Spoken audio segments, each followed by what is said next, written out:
একটা বিষয় নিয়ে আলোচনা করি।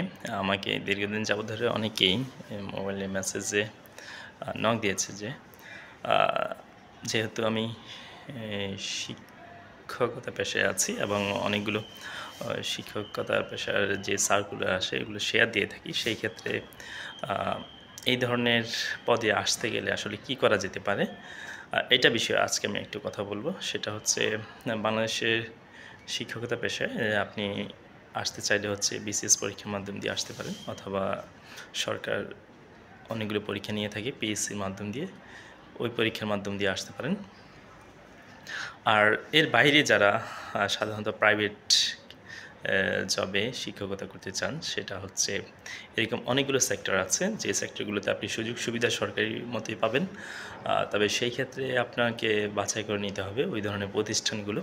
যেমন ঢাকার ভিতরে অনেকগুলো প্রতিষ্ঠান আছে, যেমন এই প্রতিষ্ঠানগুলো চালিয়ে থাকে আর্মি কর্তৃক, বাংলাদেশ সেনাবাহিনী কর্তৃক, বাংলাদেশ নৌবাহিনী কর্তৃক, বাংলাদেশ বিমান বাহিনী, বিজিবি, এইসব প্রতিষ্ঠান কর্তৃক যেই শিক্ষা প্রতিষ্ঠানগুলো পরিচালিত হয়ে থাকে, এই প্রতিষ্ঠানগুলোতে সাধারণত সুযোগ সুবিধা যাই বলে না কেন, এগুলো সরকারি যেই বিধিবিধান আছে সেই বিধিবিধান অনুযায়ী তারা এই জিনিসটা সম্পাদন করে থাকে।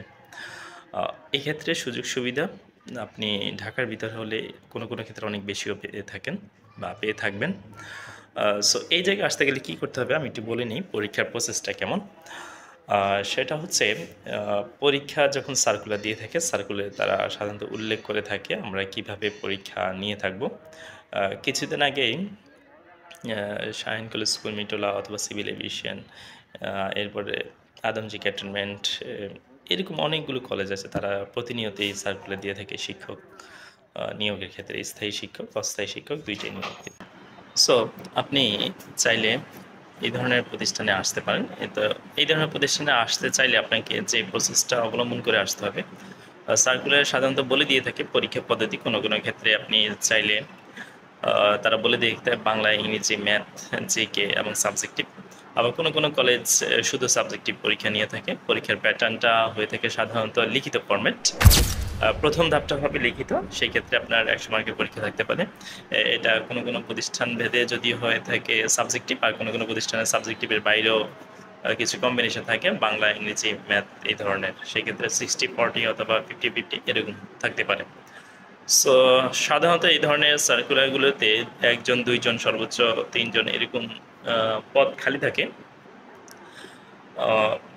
তো এই পদগুলোতে দেখা যাচ্ছে প্রতি পদের বিপরীতে 100 জন 200 জন পর্যন্ত অ্যাপ্লাই করে থাকে। আপনার কম্পিটিশন লেভেলটা অনেক হাই হবে এখানে, এটা নিশ্চিত ধরে নিতে পারেন।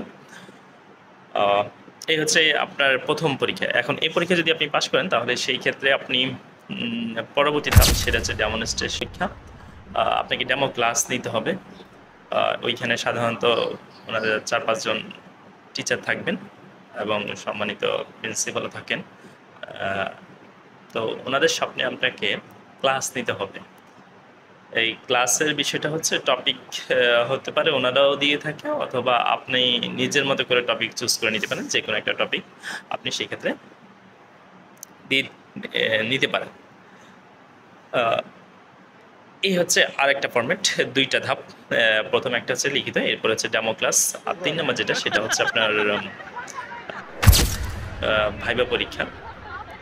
সো ভাইবাতে যেটা হয় সেটা হচ্ছে আপনাকে তো যদি পাশ করেন তাহলে ভাইবার জন্য কল দিবে তারা। প্রথম লিখিত পরীক্ষা আসলে যারা ভালো করতে চান অথবা যারা ভালো করতে পারে, কারা ভালো করতে পারে এটা আমি একটু বলে দিই। সাধারণত যারা একাডেমিক কোচিং করিয়ে থাকেন ইন্টার বেসিস বা এসএসসি বেসিস, তারা এই জায়গায় সাবজেক্টিভের ক্ষেত্রে অনেক দূরে এগিয়ে থাকবেন। এটা আমার দৃষ্টিকোণ থেকে অনেক দূরে এগিয়ে থাকবেন। এরপর যেটা হয় সেটা হচ্ছে ডেমো ক্লাসে। ডেমো ক্লাসও তারা এগিয়ে থাকবে। সেই ক্ষেত্রে দেখবেন যে ওনারা, কারণ আগে থেকে ওনারা টিচিং প্রফেশনের সাথে জড়িত আছেন এবং একজন স্টুডেন্ট কন্ট্রোলিং, কথা বলার টোন এবং বোর্ড এবং হচ্ছে মার্কারের ব্যবহার, এই জিনিসগুলো আপনাকে নিশ্চিত করতে হবে। এরপর আপনি প্রশ্ন অ্যান্সার দিতে হবে। ওই ক্লাসে, ডেমো ক্লাসে আপনাকে প্রশ্ন করবে, প্রশ্ন অ্যান্সার দিতে হবে আপনাকে। সো এই দৃষ্টিকোণ থেকে এই ২ টা জায়গায় আপনাকে এনশিওর করতে হবে।